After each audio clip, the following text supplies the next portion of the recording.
Fala, capitalista, fala investidor, seja muito bem-vindo ao nosso terceiro episódio da Conversa Macro, um papo que eu tenho com o meu amigo Renaud Adorno, um cara que eu já apresentei para vocês, sabe muito de macroeconomia, a gente gosta muito desses temas, tem muitas coisas que estão sendo ditas nos últimos meses e anos aí pelos jornais, pela mídia, pelos agentes econômicos, pelos influencers, que a gente precisa esclarecer. Então, aqui a gente bate papo, aprende junto e você também aprende com a gente. Vamos receber ele então. Renaud, seja muito bem-vindo a mais terceira edição. Caramba, acabou que tá começando a vingar, né? Tô adorando. Perfeitamente. Obrigado. Prazer enorme, Luiz. E, obviamente, quem está assistindo no meu canal, Luiz Fernando Roxo, também especialista, né, em opções, hedge, caudas, 25 anos de mercado. Então vocês vão poder seguir no canal dele também, no YouTube, Luiz Fernando Roxo. É um prazer. Terceiro capítulo. Vamos lá, vamos embora. Bom demais. No dia 4 de agosto, eu faço 28 anos. 28? Uau! É que vai desatualizando, né? Caramba, aí é responsa. Bom demais. Comecei muito cedo. Gente, é o seguinte, a gente no primeiro episódio falou da teoria do milkshake, falou do Brian Johnson, é um cara que a gente vai falar sempre dele aqui, uns 3 ou 4 nomes a gente vai repetir com uma certa frequência, você vai se acostumar, a gente vai passar o canal desses caras, os textos, para vocês irem diretamente na fonte, chegarem às próprias conclusões. Falamos da teoria dele, que é a teoria do dólar milkshake, é uma teoria bem diferente, bem contra-intuitiva e vai muito contrariamente ao que a maioria das pessoas tem falado por aí. Veja o primeiro episódio, foi muito legal. Também falamos um pouquinho de atualidades e tal. No segundo episódio nós falamos do Yuan e da China. Abrimos aí uma série de moedas que a gente vai apresentar alternativas ao dólar para saber se de fato é possível a gente abandonar o dólar de uma hora para outra, sem problema e tudo mais. Então começamos com a China, foi um ótimo programa. O Renaud tinha feito vários programas também sobre China, sobre Japão. Aproveitamos todo esse estudo, esse conhecimento dele para fazer isso. E hoje, no nosso terceiro episódio, nós vamos dar um passo atrás. A gente podia falar de Bitcoin. Vai ter um dia de Bitcoin? Não vai ter um dia? Eu adoro, podemos falar sobre isso também. Vai ter um dia de Bitcoin, vai ter euro, vai ter outras moedas alternativas, mas hoje eu conversei com o Renaud e a gente pensou em dar um passo atrás e pegar algumas das convicções ou algumas dos fatores mais importantes aí da macroeconomia e a gente dissecá-los um pouco, trazer um pouco de luz sobre eles para que a gente consiga entender como é que funcionam essas engrenagens, né? Como é que as coisas se encaixam, por que o juro sobe e aí a inflação cai ou não cai, a impressão de moeda, vários conceitos que você inclusive tem escutado por aí e que não são bem assim, né, Renan? Assim, primeiro que eu demorei bastante, né, também, para chegar a algum tipo de conclusão, apesar de que a gente sempre vai aprendendo, mas o que eu mais vejo é uma confusão em relação ao que significa inflação em si, e até me desculpa pela minha voz, tá, pessoal, pegar uma gripe essa semana aqui, mas estamos quase lá. Não, a voz tá grave.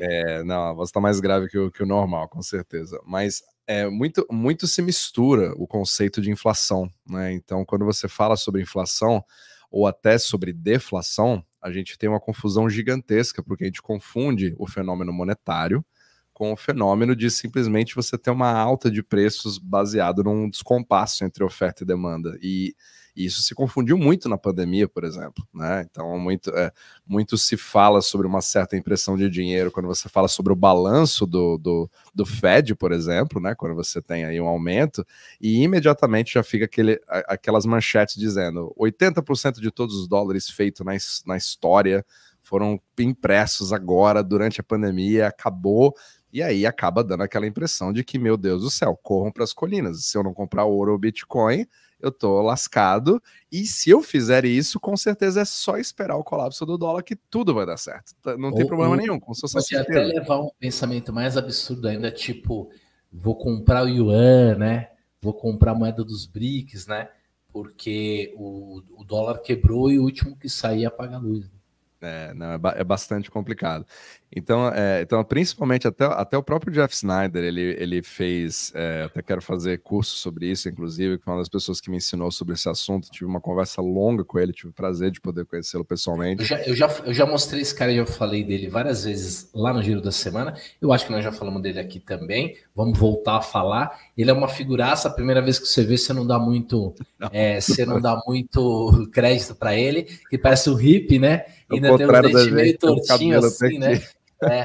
E aí, com o tempo, você vai percebendo que o cara manja muito mesmo. Ele produz muito conteúdo. Nossa, diariamente, ele é assim, impressionante. Ele é do Eurodollar University, ou seja, ele é especialista em eurodólar, que é uma coisa que você não vê em absolutamente nenhum lugar, porque não dá para saber, né, que são os depósitos dos dólares fora dos Estados Unidos, mas ele faz uma diferenciação. Vamos tentar colocar vamos fazer assim, ó, 2 tipos de inflação e 2 tipos de deflação. Vou tentar facilitar muito. É muito mais complexo do que isso, mas só para você eu até trouxe as perguntas aqui. Perguntas aqui. Então, vamos começar já fazendo essa definição do que são os tipos de inflação. Deixa eu pegar meu roteirinho aqui. Claro. Só vou mostrar o Jack Snyder aqui para a galera. Ó. Isso, exato. Esse aqui é o canal dele, ó, Eurodollar University. Exato. Recomendo fortemente. Fortemente. Muito bom o canal. Ele fala o inglês rapidíssimo. Ele é denso. No seu local, como é o, ele é denso. Tem que o caso do Renault. Tem que traduzir o que ele fala às vezes. Assim, literalmente, né? Não só no inglês, mas também no economês, né? Ele é bastante profundo e às vezes parece que ele tem um conhecimento tão vasto que parece que as coisas são óbvias e não são tão óbvias assim. Exatamente. Você quer começar então desse jeito, Renault, explicando o que é inflação, os tipos de inflação? Eu acho que é perfeito, porque aí eu já tenho umas perguntas aí, imprimir dinheiro, esse tipo de coisa que vai casar bem. Perfeito. Então, vamos lá. Quando a gente fala de inflação mesmo, né, que eu pessoalmente também gosto dessa definição, seria realmente do aumento da quantidade de moeda. E aí a gente pode discutir como isso acontece, é outra história completamente diferente, mas o aumento da moeda circulante em relação aos mesmos produtos e serviços que estão na economia, né? Então, a inflação monetária, ok? Então, essa é até aquela inflação que o pessoal do Bitcoin, do ouro, tal, etc. Só existe a monetária, né? A monetária que é o problema, porque a moeda é o problema e aí a gente resolve tudo. Esse é um tipo de inflação. O outro, ele é um evento mais de que a gente chama de supply shock, né, que é exatamente do problema da oferta. Então, se você que aconteceu claramente durante a pandemia, né, quando você tinha madeira faltando no mercado, componentes faltando no mercado, o preço dele tem que refletir a sua escassez. O preço é uma ferramenta, certo? Quando falta produto, aí não tem o que fazer. Aí não tem o que fazer, você pode pagar infinito, né? Quando tem 0, aí o preço vai infinito porque não tem nem produto para você adquirir. É a analogia da última Coca-Cola no deserto. O quanto vai valer essa Coca-Cola se ela for a única gelada no deserto? Então, obviamente, que o preço tem que refletir, né? E às vezes a gente pensa que até o Fernando Urti falou recentemente sobre isso, né? Que aconteceu no Sul, etc. Ah, não, os empresários são os malvados, etc., porque estão subindo, mas aí é uma coisa que, claro, existem sempre os dois lados, mas você também tem um desequilíbrio em relação à oferta baseada no que você tem. Tá? Então, se você tem que pegar um fardo de água, né, contando o caso lá do Rio Grande do Sul, colocar um barco, né, levar, tem que separar, só pode vender 2, 3 para cada um, para poder dar para todo mundo. Pô, se uma garrafinha de água custar R$15, não tem o que fazer, né? Não tem o que fazer. Aí, infelizmente, ele tem que refletir o custo. E a gente paga, né? Exatamente. Então, justamente baseada na escassez. Então, eu já não gosto de chamar muito de inflação, eu já gosto um pouco mais de assim, não é gostar, né? Mas enfim, aí que as definições começam a se perder. Seria uma subida de preços, né? O preço é a ferramenta que vai demonstrar aquela escassez daquele determinado produto. Então, essa é uma face. Aí você tem a outra face, que é da deflação. E aí, pelo menos o que se vê quando você avalia o Twitter, as redes sociais, é que deflação é maravilhoso. Deflação é ótimo, porque os preços vão cair, o meu dinheiro vai valer mais do que ele valia antes, e é tudo sensacional. É aí que vem o grave problema. Porque uma das deflações, ela vem, na verdade, como um efeito do capitalismo, da economia de escala. Ou seja, a primeira TV de plasma custava $50 mil. Depois a tecnologia foi melhorando e o preço foi caindo com a economia de escala. Isso é excelente. Isso é bom, né? É isso que faz com que a gente consiga ter produtos cada vez melhores, né? Pagando a mesma coisa ou menos e tal. Por exemplo, o iPhone custa $1.000 e tantos, né? Por mais que ele custe $1.000 e tantos, né? Pô, um iPhone hoje ele substitui metade da sua casa, né? Exato. Aí ele cria uma força deflacionária, só que aí eu pessoalmente acho um pouquinho perigoso usar essa palavra deflação para não confundir com a real deflação, que seria digamos assim, um fenômeno mais monetário, que esse quase não se fala, porque acha que ele é inexistente, porque só pode ter inflação, né? Tem até comentários no meu. E essa queda de preço causada pela eficiência, pela produtividade, pela escala, pelo capitalismo e pela interação entre os agentes, pelo comércio, ela pode ser chamada como? O Jeff Snyder já tem uma definição assim mais de desinflação. Baseada na eficiência de mercado, entendeu? Então, de inflação. Desinflação por quê? Para poder diferenciar da outra, né? É uma das formas de fazer. Agora, é claro, não existe um consenso para o que é isso, mas se você pensar economia de escala e produtividade, essa é a deflação boa, se você quiser ter isso na sua cabeça, digamos assim. Agora, tem aquela que é a mais perigosa de todas as quatro, certo? Até, inclusive, mais do que uma hiperinflação, para você ter ideia. Perfeito. Que é a deflação monetária. E essa é muito difícil, eu demorei muito para entender, mas quando você entende, aí você começa a ver que ela é bastante complexa.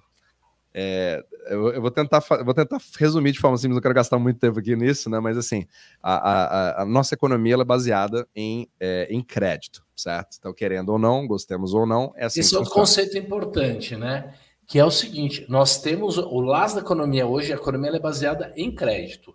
Isso é um conceito que nós vamos repetir muitas vezes aqui, né? Que é parte da teoria. Exato. Então, para você ter o crescimento econômico, você precisa garantir que a ferramenta chamada moeda, que é uma ferramenta para você transacionar produtos e serviços na economia, ela precisa estar disponível a todos. Então, você tendo uma certa inflação monetária sob o controle, pelo menos esse é o pensamento, você consegue ir disponibilizando isso para as pessoas. E à medida que você vai criando novas produções em escala, tudo vai meio que se equilibrando, porque você tem mais moeda, mas hoje você tem mais produtos e serviços e mantém tudo aquilo mais ou menos em equilíbrio. O problema é quando você tem um efeito contrário, onde a moeda, que seria a ferramenta, ela não está disponível para todo mundo da mesma forma. Então, vamos dizer que eu sou uma empresa, eu preciso contratar novas pessoas, eu quero comprar uma máquina que vai aumentar a minha escala de produção e eu vou poder produzir mais produtos. Só que essa máquina, eu preciso financiá-la, eu preciso de crédito. Mas o banco não está disposto a me dar esse crédito, porque ele acha que eu tenho um risco grande como empresa de quebrar e que talvez eu faça uma inadimplência para o banco.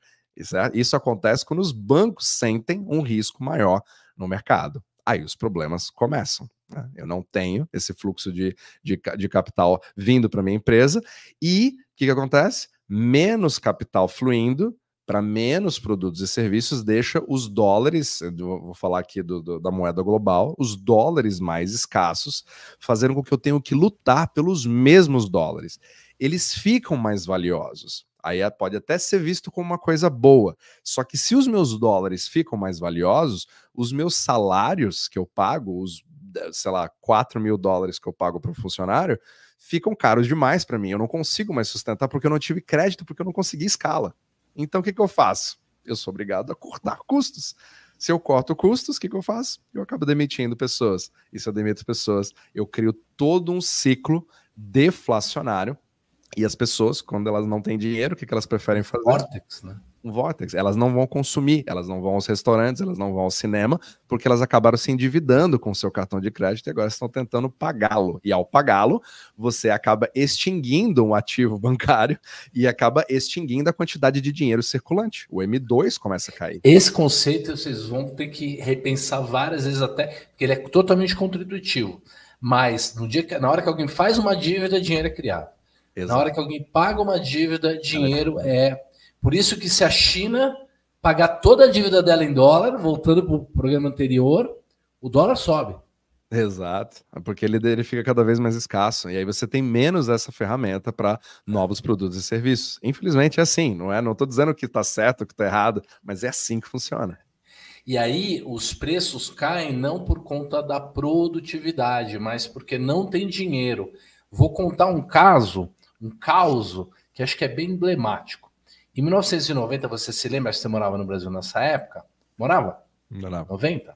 Nós tinha o presidente Collor, e aí a Zélia Cardoso, né, que era ministra dele, eles fizeram um plano lá e eles confiscaram a poupança e os investimentos de todos os brasileiros e limitaram o resgate a um valor que seria hoje, sei lá, 20 mil reais, 25 mil reais, uma coisa assim. Era 25 mil dinheiros lá, mas acho que deve ser por aí, 25 mil reais.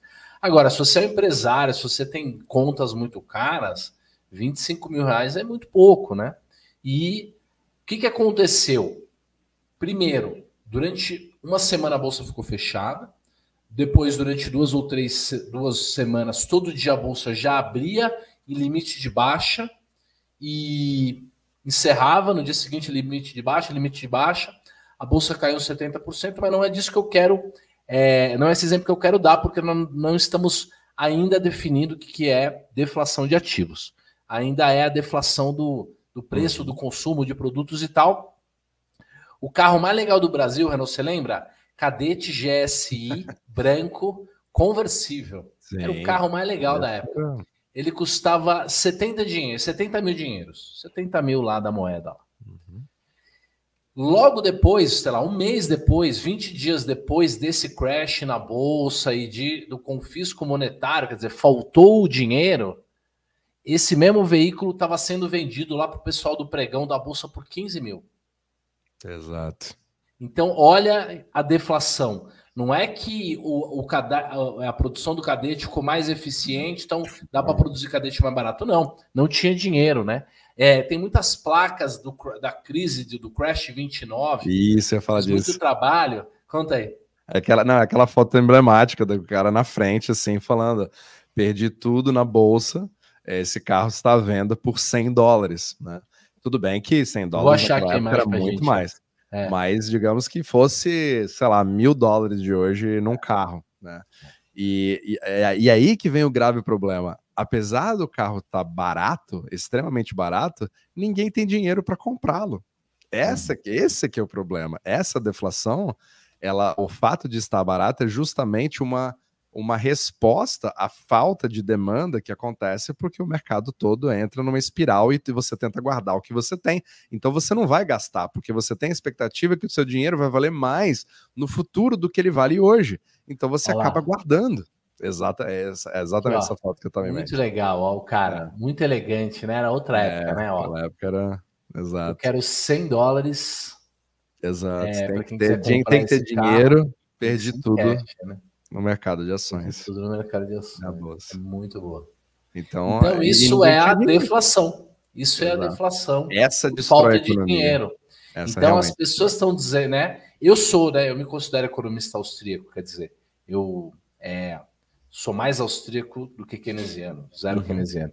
De qualquer maneira, aquela ideia de que a deflação é uma coisa boa, não é verdade. A desinflação talvez, mas a deflação. Exato. Então essa que é a grande questão. Tendo essas definições, aí a gente pode tentar entender os motivos, né? Que aí talvez seja aquele assunto que você queria entrar em relação à impressão de dinheiro que geraria uma inflação monetária, por exemplo. Isso. Seria mais ou menos exato. Isso? Das 4 definições, 2 de inflação, 2 de deflação, vamos entender a tal da inflação mesmo, né? Que é quando moeda é impressa. Então a pergunta é essa: os bancos centrais imprimem moeda e é isso que causa a inflação? É bastante complicada essa resposta. Mas é a afirmação que a gente vê dos austríacos e tal. Exato. E de que a culpa da inflação sempre é do governo e tal. Queria dizer que sim, porque foi o que eu falei nos meus primeiros capítulos do meu podcast, e acaba sendo um consenso, uma grande verdade, a ponto das pessoas nem se importarem. Mas não é bem assim que funciona. Então, inclusive, é de extrema complexidade, você vê até debates assim, entre pessoas que eu sigo, inclusive, para falar, mas eu vou tentar simplificar o máximo possível. Então, quando a gente fala, por exemplo, de um aumento do balanço do Fed, né, para dizer que é uma impressão de dinheiro, que o Fed cria dinheiro do nada e ele simplesmente injeta na economia ao bel prazer, a resposta é não. Não é assim que funciona, porque você precisa de um segundo passo. Então, essa modalidade, que ela, na verdade, ela ficou muito mais famosa depois de 2008, porque antes de 2008 os bancos faziam mais baseados na reputação que um banco tinha com o outro, né? Crédito totalmente sem nenhum tipo de lastro, digamos assim, além da confiança. Emprestava-se dinheiro na confiança. Emprestava-se baseado no que já tinha sido feito antes. Depois de 2008, a coisa mudou bastante, principalmente com várias legislações, e aí entrou muito mais fortemente em cena o que a gente chama de bank reserves, né, que são as reservas. Eu não sei se no Brasil a gente chama de compulsório ou de reserva, mas é um ativo líquido, seguro, equivalente em dólares. E é muito importante que você entenda isso. Ele é equivalente. Ele não é dólar em si. Então o Fed não imprime dólares. Então quando ele faz, por exemplo, o que ele chama de estímulo, que é o que a gente chama de QE, né, Quantitative Easing, né, que é um relaxamento quantitativo, não sei como é que a gente falaria isso, né? Isso, o que na verdade acaba fazendo? Na ideia das pessoas, essa é a máquina da impressora do Fed ligando, todos aqueles memes, né, que você vê na internet, é isso que o pessoal acha que é a impressão de dinheiro.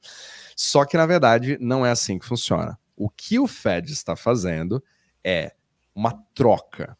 Então o Fed consegue imprimir bank reserves? Sim, ele consegue fazer quantos ele quiser. É um cheque em branco, ele é um banco que não está sujeito aos outros bancos e o Fed não quebra nesse sentido. Então ele pode emitir quantos bank reserves ele quiser. Só que para que serve isso?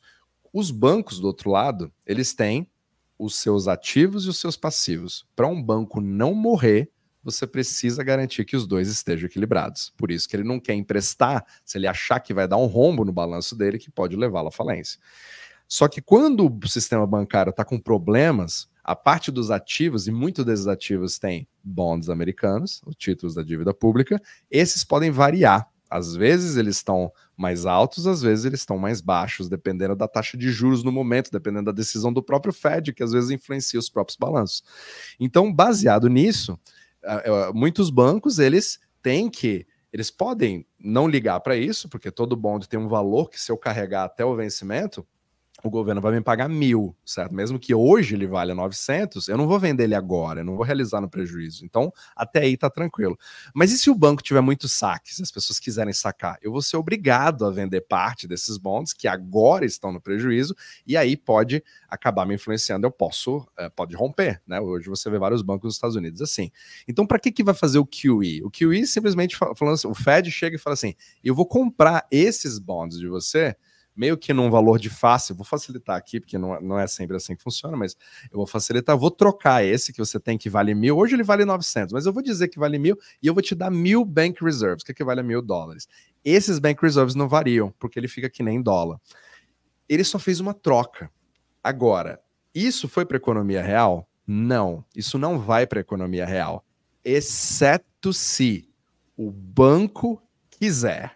Essa que é a grande questão. Isso, exatamente. Se o banco achar que isso vai ser seguro para ele. Exatamente. Então, o Banco Central, ele segura, ele bloqueia, ele fica com aqueles seus títulos e aí ele te dá o valor de face em bank reserves, né? E essa que é a questão. Às vezes, os bancos, eles querem emprestar. Eles estão afim. Às vezes, o banco não quer emprestar. Então, nesse caso específico de que o banco está com a corda no pescoço, aí de fato ele vai precisar dessa liquidez, essa troca para pegar esse dinheiro e continuar ali com o fluxo de caixa dele que provavelmente está negativo. Mas tem muitos bancos que na verdade simplesmente querem ficar com o dinheiro em caixa, né? Sim, e o que você percebe é que, infelizmente, depois de 2008, principalmente com tudo que aconteceu, a desconfiança subiu exponencialmente. E aí virou um mercado de desconfiança, onde você precisa de um colateral para pegar os seus empréstimos, que a gente chama de Ripple, né? O que a gente falou no primeiro capítulo, inclusive. Então, como os bonds eles são esse colateral e você precisa deles para obter crédito, as margens são muito finas, é o que a gente chama de O haircut. Ripple no Brasil é o que a gente chama de compromissada. Compromissado, ótimo. Compromissada, é para um dia, né? Isso, para um Você dá dia. um título e você Isso. deposita a reserva e você fecha o caixa durante um dia. É um overnight, né? Isso, exatamente isso, é overnight. E aí você acaba tendo todo um mercado baseado nesses títulos, nesses bonds. E o grande problema é que a gente tem uma escassez deles hoje, por incrível que pareça, apesar de Nossa, todas imagina. as dívidas. Vai falar mais 34 trilhões. Mas 34 trilhões. Pois é, só que a demanda é bem maior do que 34 porque trilhões. depois de 2008, eu penso o seguinte, todos os bancos do mundo falaram assim, olha, lembra aquele dinheiro que você pegava aqui na Galega sem nada? Beleza, agora você vai ter que colocar um colateral. Isso. Ah, beleza, vale um terreno? Não, vale, mas vai entrar com 5% do valor de face. Você vai me dar um terreno de 1 milhão, ele vai valer 50 mil. O cara vai falar, pô, então eu não vou comprar um terreno para dar de garantia, porque, né? Ah, vale, eu posso comprar ações do S&P? Pode ser, só que vai ter um desconto muito grande também. A única coisa que não tem desconto é o quê? É o menor risco que existe para a moeda dólar. E as dívidas são todas em dólar. Qual é o menor risco que existe para a moeda em dólar? Um título emitido pelo Tesouro americano. Exato. Né? T-bills, T-bonds Exato, porque a gente chama de risco soberano. Porque o cara tem a tal da impressora numa mão, tem a dívida na outra mão, não tem por que ele não pagar, não faz sentido ele não pagar, né? Ele pode dar um calote tácito, que seria, sei lá, a tal da impressão da moeda. Mas, então, essa que é a brincadeira de 2008 para cá, cada vez mais para fazer negócio é necessário ter o Treasury. Então, muita gente está dizendo, 20% da dívida americana vai vencer, não vão conseguir rolar e tudo mais. Claro que vão. Sempre vai. Só que assim, a questão é, pode ser que um dia isso mude? Pode ser que mude? Pode, claro que pode. Existe possibilidade para tudo. Só que a demanda do mundo inteiro é muito maior. E as outras colaterais que são piores vão valer menos ainda. Exatamente. Aí que tá. Todo o sistema é derivativo. Não é que o dólar não vai cair, ele vai. Exato, mas o resto é derivado do dólar. Exato. E então, aí obviamente. Exato. E até só para tentar voltar, porque aí eu posso falar de Ripple o dia inteiro, mas para tentar voltar no tema da impressão do dinheiro, né? Então, quando o banco, então, por exemplo, se você pensar isso como a analogia da dança das cadeiras, né? Que digamos que você tem lá, as cadeiras são, digamos, o lastro de todo esse sistema do que está acontecendo, e as pessoas em volta são as pessoas que estão participando da economia. E as cadeiras são os dólares disponíveis que você precisa ter para transacionar entre as pessoas. As pessoas acham que o Fed ele imprime as cadeiras. Na verdade, a música vai tocando e chega uma hora que a música para. Quando a música para, aí você descobre que tem menos cadeiras do que pessoas. Então tenta ver o QE que o Fed faz como a música tocando mais tempo. Ele tá fazendo o banco sobreviver para não quebrar, mas isso não significa que está aumentando a quantidade de capital circulante, percebe? Então, se você tiver algum tipo de melhoria na economia, uma percepção, aí sim você vai ter bancos que vão priorizar aquele tipo de empréstimo. Então, você percebe uma canalização cada vez maior e setorização cada vez maior. Infelizmente, para o banco, acaba fazendo mais sentido jogar uma tabelinha com o próprio Fed e ter a garantia sua sobrevida do que emprestar para mim, para você, para pessoas que queiram abrir empresas, né, para cidadãos comuns, e isso é péssimo para absolutamente todo mundo, porque isso é uma força deflacionária.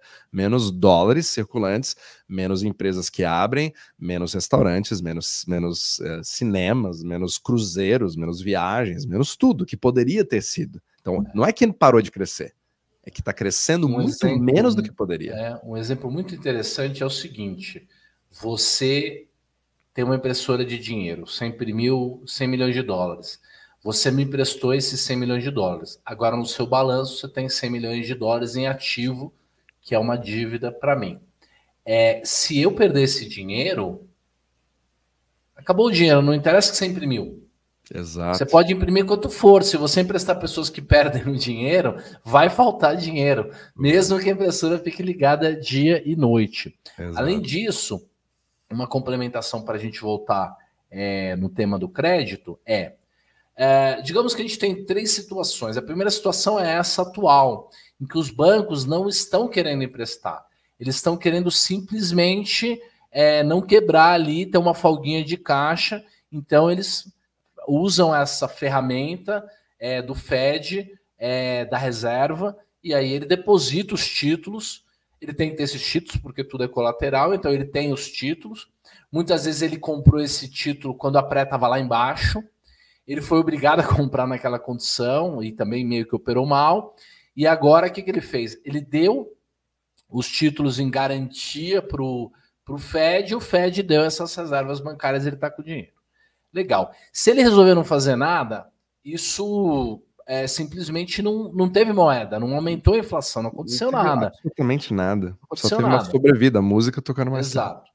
Segunda coisa que pode acontecer, que é a melhor do mundo, seguinte, a economia está crescendo, está faltando dinheiro porque tem muito ativo, o Banco Central cria reservas e tal, e aí disponibiliza para um banco regional. O banco regional vai numa empresa que tem uma tecnologia muito legal lá e vai produzir uma coisa, ele empresta esse dinheiro. Essa empresa ela começa a produzir esse item e esse item começa a ser vendido mais barato no mercado.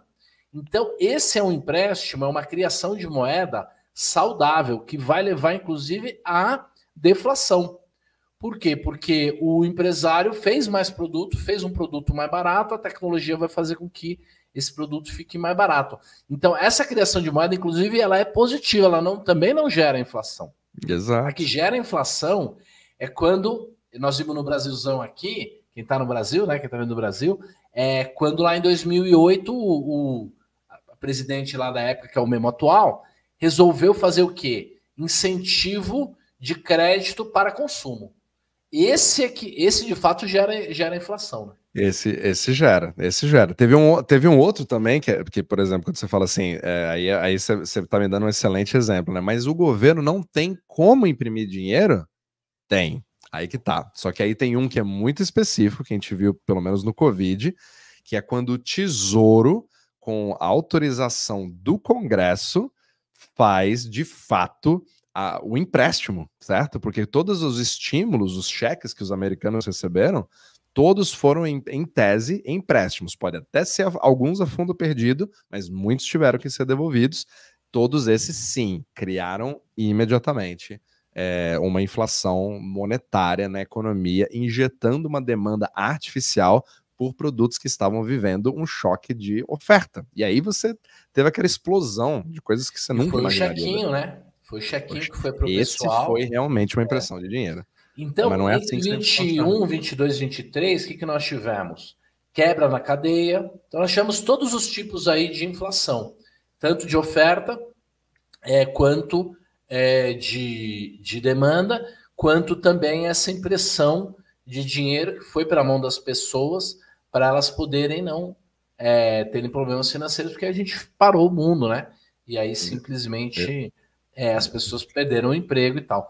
Então, de fato, essa inflação foi causada por impressão de moeda desse jeito clássico mesmo, né? Essa foi, só que essa foi específica, aí que tá, entendeu? Não é o que sempre aconteceu, como todo mundo fala, quando perdeu o lastro do ouro, virou essa impressão e o Fed imprime. Não é assim, a gente acaba misturando as coisas, né? Só que essa é uma forma que ela é emergencial e ela é muito mal vista, inclusive pelo próprio Fed. Não é desejável, principalmente quando você quer ter uma separação entre o Fed, o Tesouro, o governo, etc., você agir de tal forma. Agora, é possível? É. Só que o que realmente pega na questão do governo, e aí eu até concordo, porque não é uma impressão de dinheiro em si, só que é uma criação de demanda artificial pelo próprio governo, são os gastos públicos. Porque se o próprio governo não consegue imprimir dinheiro em si, ou dólares, ele consegue imprimir bonds, certo? Só que, infelizmente, aí, ou felizmente para o governo, ou para quem quer E que aí seja... uma mão não conversa com a outra, né? Exato. Supostamente. Exato. Só que aí, infelizmente, os Estados Unidos ficam numa situação muito privilegiada, porque eles sabem que eles podem criar dívida da maneira que eles quiserem, porque da forma como o sistema monetário inteiro está feito, baseado nos bonds americanos serem justamente o melhor colateral usado em todo o mercado mundial, eles sabem que, mesmo que eles não cobrem impostos, né, dos americanos, ou aumentem, ou necessitem que os americanos comprem necessariamente a sua própria dívida, eles sabem que a demanda lá fora é muito maior. Ou seja, isso acaba dando uma carta branca para eles gastarem cada vez mais. E infelizmente é o que está acontecendo nos Estados Unidos. É que nem o filho mimado, né? É que nem o filho mimado que a gente acaba passando a mão na cabeça, né? Então, esse privilégio que os Estados Unidos têm faz com que ele tenha prevalência sobre os outros, seja mais poderoso, possa fazer isso, mas também é ruim para os Estados Unidos e para o americano, porque cada americano hoje já deve mais de $200 mil, né? Demais, demais. Não, e outra, você perceber que aí que vem a angústia da população, porque ela não consegue entender por que tudo tá tão caro, certo? Então, mas se não tá imprimindo dinheiro, por que tudo tá tão caro? Tem que ser impressão de dinheiro. Aí vem aquela questão que é o George Gammon, né, do Rebel Capitalist, que ele sempre bateu nessa tecla, depois de estudar durante muito tempo, ele falou assim, o maior problema que a gente vê hoje é o gasto governamental como um percentual do próprio PIB. Quanto mais uma nação aumenta esse percentual, mais ela cria uma demanda cada vez mais importante de produtos e serviços, porque o governo não produz absolutamente nada. Agora ele consegue criar uma capacidade artificial de consumo. E basicamente, tipo, 1/3 do PIB, né? Desses PIBs aí, teve PIBs muito bons alguns trimestres atrás, os últimos já não estão tão bons. Nós estamos gravando isso aqui no dia 9/6/24. Mais de 1/3, ou 1/3, vem de despesas e gastos governamentais. Né? Exato. E de transferências de programas sociais, você entende? Então, e tudo isso acaba criando toda uma artificialização de demanda que não ocorreria se não tivesse as próprias intervenções. E mesmo a criação de emprego, a gente tem visto, né, relatórios de payroll em que a expectativa é que os governos, né, todos juntos, criem 20 mil empregos, eles estão criando 100 mil empregos. Exato. 80 mil, 90 mil empregos. A máquina americana é muito grande. A gente acha que não, não, é só no Brasil, tudo bem. O Brasil é um caso também à parte, né? Ele está perto ali de países como a Arábia Saudita, por exemplo, né? Que você é muito bem visto ao trabalhar para o governo, tem salários altíssimos, e você tem muito disso no Brasil também. Só que nos Estados Unidos você percebe cada vez isso mais acontecendo, e isso cria uma demanda. Essa demanda são pelos mesmos. Aí você percebe uma demanda crescente, os mesmos produtos e serviços, e empresas que gostariam de ampliar a oferta de produtos e serviços que não conseguem porque não conseguem crédito. Então você dá uma pressão, e isso aumenta os preços. Você percebe? Não é uma inflação monetária em si. Agora, ela é uma pressão de demanda que faz com que os preços daquelas mesmas coisas tenha que refletir a nova realidade por uma demanda artificial criada pelo governo. E aí o próprio seguro, que ficou muito mais caro nos últimos anos, tem questões de o próprio juros alto faz com que os seguros e vários produtos fiquem mais altos, Exato. O risco. Então, às vezes, o próprio juros altos trazem inflação, aumento de preço. Né? E o que é interessante? O interessante é que a gente acredita que para o Banco Central é ruim a inflação, para o governo é ruim a inflação, mas a deflação é pior ainda, né? O medo deles é a deflação, né? Muito pior. E eu vou te falar, tem até aquela, né? Tipo um capítulo que eu falei sobre a tal da meta dos 2%, né? Que é a história mais engraçada do mundo, mas eu conto no outro momento. Veja o episódio que eu vi. Tem a ver com a Nova Zelândia, lá é muito legal. Começou na Nova Zelândia, é uma coisa totalmente arbitrária que acabou ficando, mas enfim. Um outro motivo pelos 2% fazerem sentido, digamos assim, na cabeça deles é porque não é interessante para um sistema de crédito não ter pelo menos um pouco de inflação, porque se você tiver um pouquinho mais de moeda circulante, a monetária, certo? Você vai aumentando, significa que você estaria aumentando o crédito, ou seja, tem mais dólares, mas está vindo muito mais produto pela frente, está vindo muito mais inovação, certo? E aí os Estados Unidos estão sofrendo numa distribuição não produtiva, certo?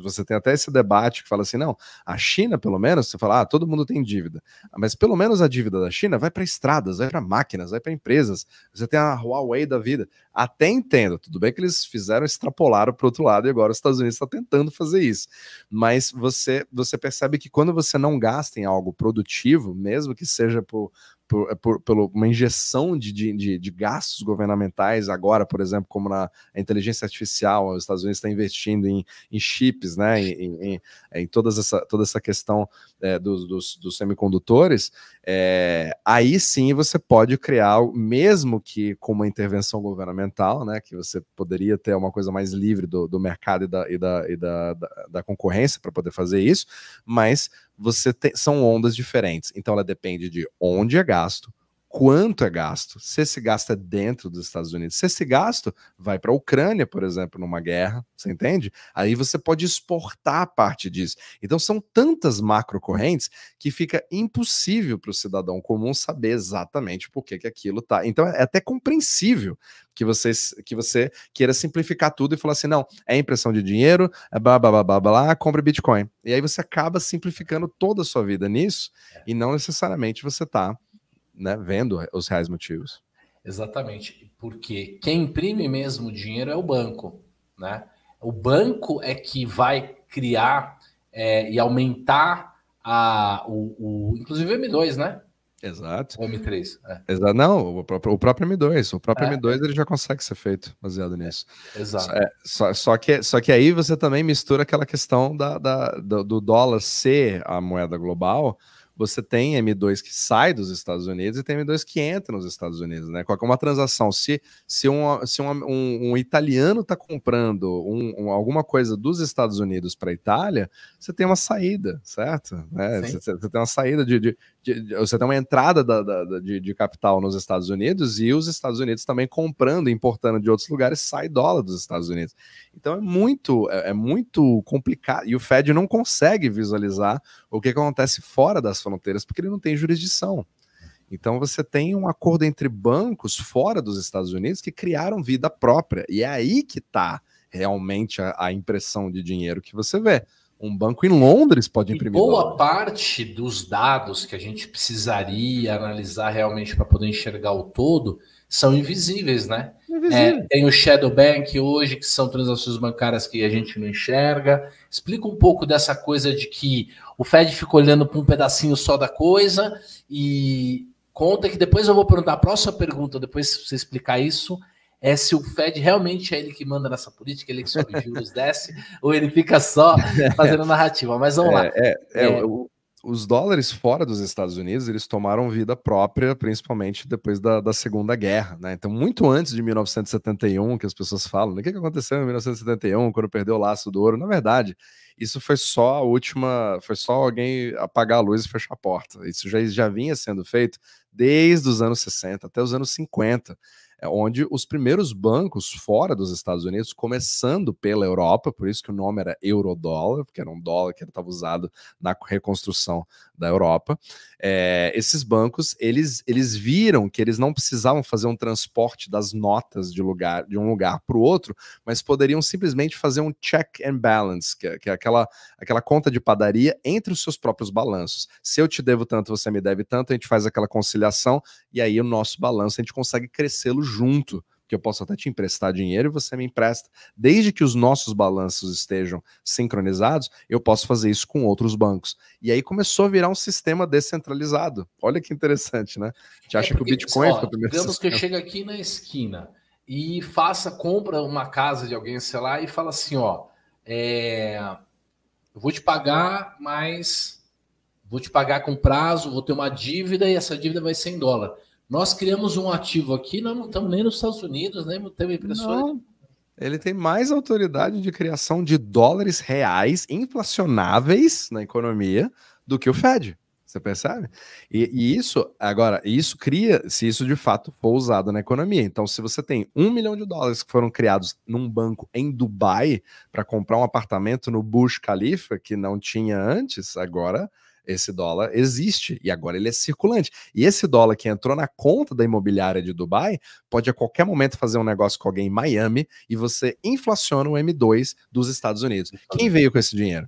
Você percebe? É essa que cria toda a confusão. É uma inflação que veio do além, fora das fronteiras. Exato. E veja que se você pegar de fato, né, o aumento, né, da base monetária que aconteceu nos últimos anos, foi cerca de 7 trilhões, né? Para os números globais e as transações, não é algo tão relevante, né? Não é. E hoje realmente fora das fronteiras dos Estados Unidos é isso que é importante entender.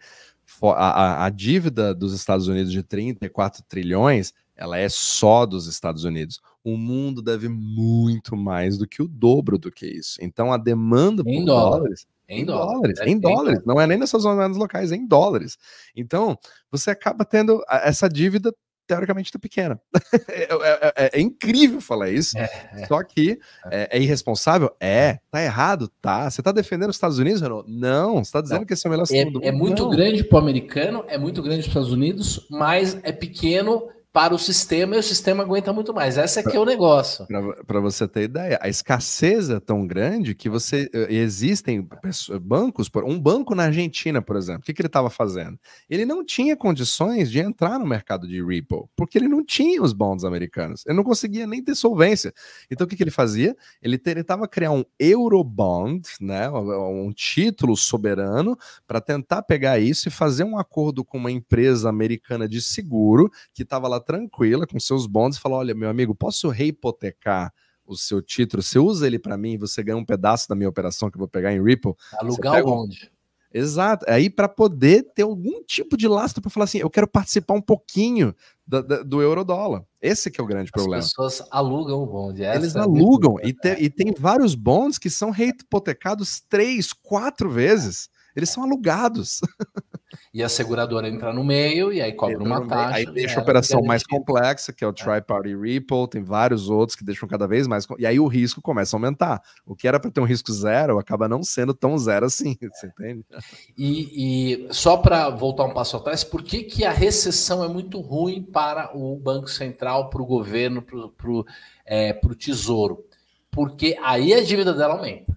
Não, aí os 34 trilhões, se você tem deflação, esses 34 trilhões eles sobem muito rápido. Exato. É muito melhor você pagar uma dívida futura com um dinheiro muito menos valioso, porque a dívida é fixa, né? Então o dinheiro valendo menos do futuro, ele fica mais barato. Agora, pensa na empresa que eu pagava aqueles 4 mil de salário e que agora, como tem pouco dinheiro, ele está escasso, eu tenho que pagar aquele salário. Só que você pode demitir aquele funcionário.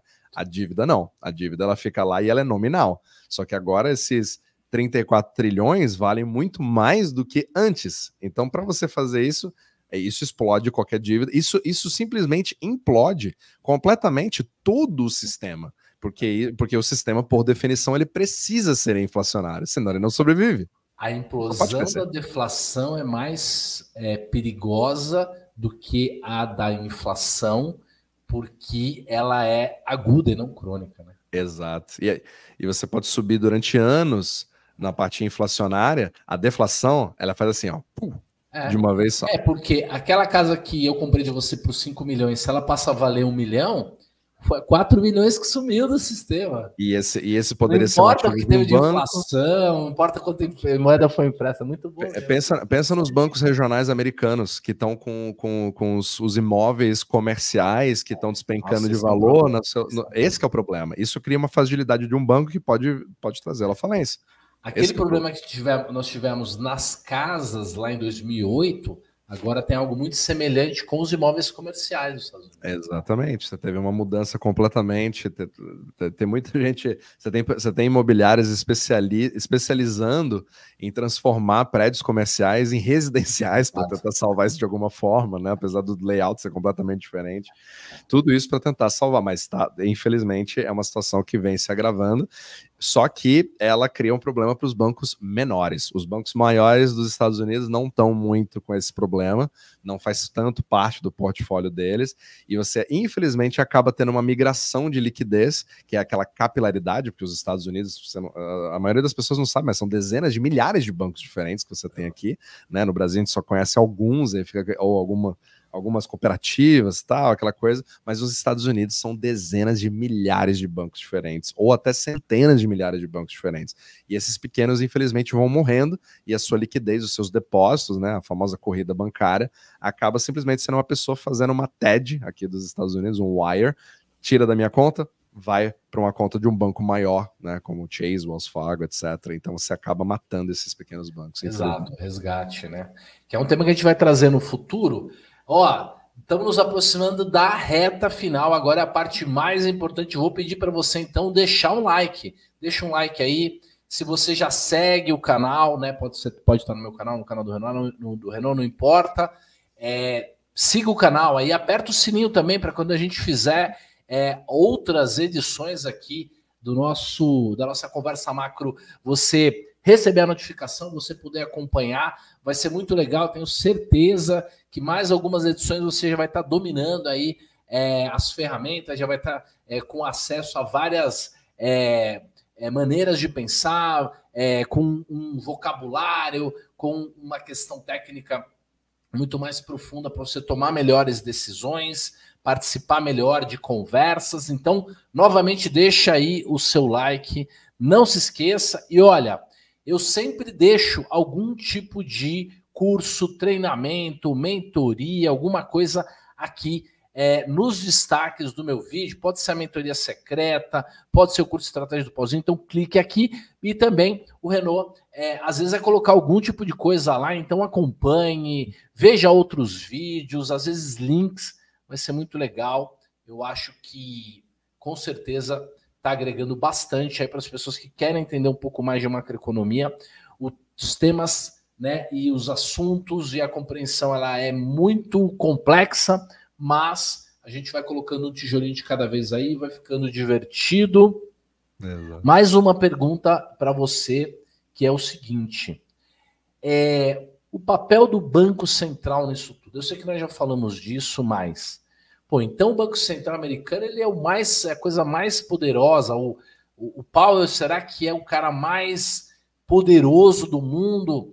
Ele realmente quando sobe, desce o juro da cabeça dele, ele faz a política monetária? Como é que é isso? A história do motivo do surgimento do Banco Central, ele quase entra na parte da teoria da conspiração e cria facções. Assim, eu até vou contar uma história. Nessa segunda-feira passada, dia 3, acho que foi dia 3, dia 4, de junho, eu assisti uma aula com nada mais nada menos que Henrique Breda, lá na nossa Irmandade, não foi gravado, e ele falou sobre o segredo do Fed, a criação do Fed na ilha Jerkins lá. Um dia nós vamos trazer essas coisas, mas vamos deixar para frente. Deixar para frente, não, com certeza. Não quero entrar na criatura do Jekyll Island, né, aquele livro, mas enfim, tem uma série de coisas para poder falar aí. Mas em princípio, tentar explicar mais ou menos assim o surgimento, né? Em princípio foi o desenvolvimento dos próprios Estados Unidos, principalmente da costa leste para a costa oeste, ela exigia a transmissão de capital e você precisava de capital em determinados momentos, empréstimos, etc. Só que criou vários gargalos em vários momentos. Então a ideia é de você criar uma entidade que pudesse ser aquele intermediário para quando essa liquidez não podia ir para aquele lugar, como se fosse o cara da mangueira, assim, ó, tá faltando pressão aqui, joga para lá. Essa é a ideia, mais ou menos, do Fed. Estou tentando explicar da forma mais simples possível. Perfeito. Só que, como ao longo do tempo, principalmente depois do desenvolvimento do sistema eurodólar, ele acabou, obviamente, você cria toda uma sequência de décadas de carreiras de várias pessoas que passaram, né? Alan Greenspan, né? Paul Volcker, todo mundo, Arthur Burns, que tiveram suas grandes reputações como pessoas que fizeram excelente trabalho, né? Paul Volcker, o cara que quebrou a inflação, né, pela espinha dorsal, sendo que tem todo um mito que fala sobre isso. Jeff Snyder fala sobre isso, eu posso explicar depois também. Eu já vi. E aí você vê que a gente tem a impressão de que o Fed realmente controla tudo, até o mundo inteiro. Ele tem um certo controle? Sim, mas não da forma que você imagina. Ele é muito mais um observador da economia do que o centro da economia. Porém, o que faz ele ir para o centro, apesar de não ter a capacidade mecânica de fazer isso, porque se ele pudesse, ele injetaria. Para que você ter a meta? Só falar assim: ó, se eu imprimo dinheiro, é só eu parar, gente, eu vou desligar o botão, beleza, bateu 2%, pronto, tá tudo feito. Se fosse assim, se o Fed realmente tivesse essa capacidade, seria simples de você resolver o problema. Mas não é assim que funciona. Então, você tem que jogar para o outro lado. Você não pode demonstrar que você não tem a capacidade, apesar de que muitos do próprio Fed disseram que o próprio Fed não consegue enxergar ou definir o que é dinheiro, quando o eurodólar criou produtos tão extraordinários que nunca esteve na imaginação de qualquer pessoa do Banco Central. Então, você tem que ter o máximo de influência que você pode. E essa influência se chama narrativa e mídia.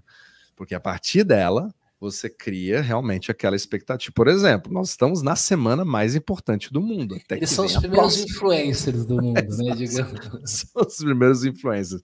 Porque o mundo... Gente, o mercado inteiro para saber. E agora? O Fed vai subir os juros? Vai cair? Cada vez mais dependente de dados também, né? Exato. E aí fica aquela questão, porque nós estamos vivendo num mundo cada vez mais maluco, porque você vê até o que aconteceu na Europa recentemente. O meu último capítulo quase, né, assim, é até um pouco frustrante, né, você falar, não ter não é nem questão de ter opinião, é uma questão de falar assim, meu Deus, faça sentido. Se você tem uma metodologia, siga essa metodologia. Então, de repente, os 2% era o número mais importante do mundo, agora eles deixaram de ser o mais importante do mundo, porque agora eu sinto no meu coração que agora as coisas estão mais previsíveis. Então, eu tenho a confiança de que agora, meu Deus do céu, a economia não pode ser isso. E acaba virando isso. Exatamente. Então, o que vai acontecendo? Vai criando uma incoerência, porque eles vão usando o que está acontecendo e vão dando desculpa. O trabalho, realmente, esse é um trabalho meio que de domador de leão, assim, no sentido de que é o que vai ser dito ali, que vai ser capturado, e as pessoas com aquelas mensagens, com aquela narrativa, aquele storytelling, eles vão ficar mais calmos ou mais nervosos, e de fato, então, eles direcionam, eles fazem preço, né? Mas não necessariamente eles dizem, eles dão esse direcionamento, digamos assim, para o preço do dinheiro, mas de uma maneira muito tênue, muito mais fazendo os agentes se mexerem do que eles falando, vai ser assim. Por quê? Se amanhã o presidente do Banco Central americano, o Jerome Powell, falar assim, não, eu vou baixar a taxa para zero, simplesmente os juros longos iriam explodir, né? Por quê? Porque é uma coisa inesperada e que vai quebrar vai quebrar o governo, vai quebrar o sistema. Então, não gera os resultados esperados. Então, ele não consegue fazer essas mudanças, né?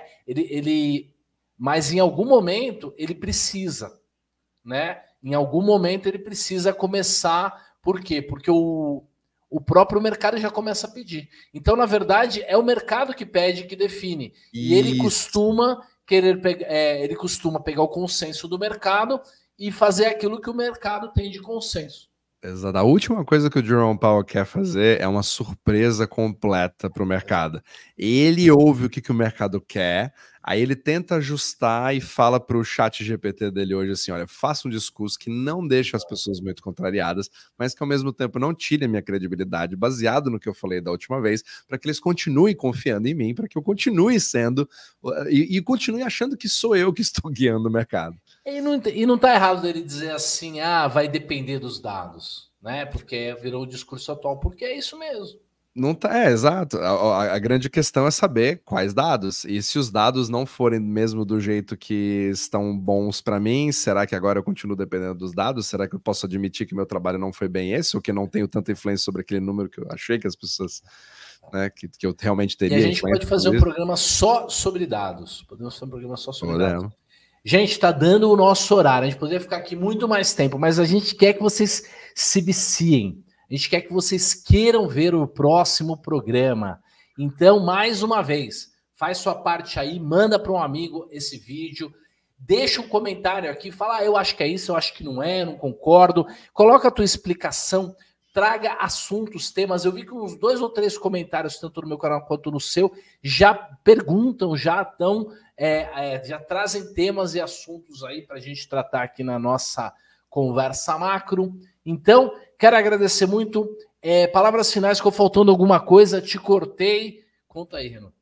Não, é porque eu também me empolgo, né, se for falar dessa forma, mas assim, basicamente tudo que o Fed quer fazer, ele quer criar uma transmissibilidade das expectativas. Então, a minha narrativa me dá a expectativa de que você reaja da forma que eu gostaria que você fizesse, porque fazendo o que eu gostaria que você fizesse, você cria uma profecia autorrealizável, ou seja, funciona o que eu disse que ia acontecer, percebe?